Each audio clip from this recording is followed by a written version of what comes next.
Hello বন্ধুরা, আজকে ছিল প্রজাতন্ত্র দিবস 26 জানুয়ারি।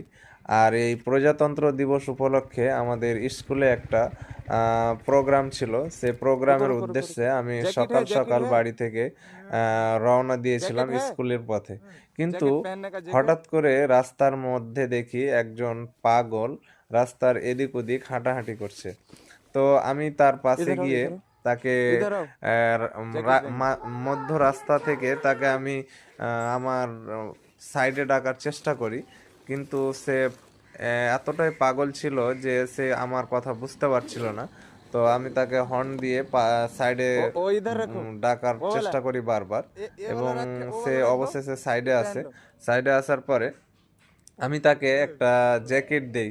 যেহেতু তার গায়ে কোনো জ্যাকেট ছিল না, কয়েকটা টি শার্ট পরেছিল আর একটা চাদর তার গায়ে ল্যাপটানো ছিল, তাই আমি ভাবলাম তাকে জ্যাকেটটা দেই।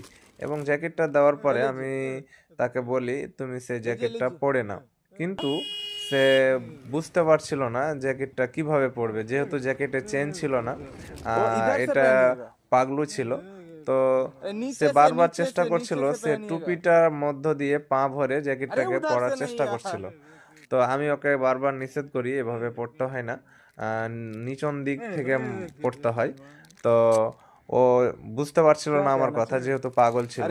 তাই অবশেষে সিদ্ধান্ত নিলাম যে জ্যাকেটটা আমি নিজেই পরিয়ে দিই তাকে। জ্যাকেটটা নিজে পরিয়ে দেওয়ার পরে আমি তাকে বলি, কিছু খাওয়া কি? তো কিছু বলছিল না। তো আমি বুঝতে পারলাম যে সে কিছু বলতে পারে না, তাই তাকে আমি কিছু বিস্কুট দেই। এবং বিস্কুট দেওয়ার পরে সে হাতে ধরছিল না, মানে কথাই বলছিল না। আমি তার জ্যাকেটের পকেটে বিস্কুট দুটো রেখে আমি আমার স্কুলের পথে রওনা দিয়ে দিয়েছিলাম।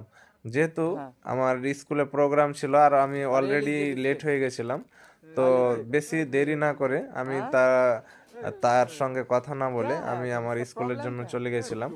তো যাই হোক, আমি আমার সাধ্যমতো চেষ্টা করেছি, আর ইনশাল্লাহ আগামীতে এরকম চেষ্টা করেই যাব। আপনারা আমার সাথে থাকবেন, এবং ভিডিওটি ভালো লাগলে লাইক, কমেন্ট এবং শেয়ার করে দিবেন। ধন্যবাদ।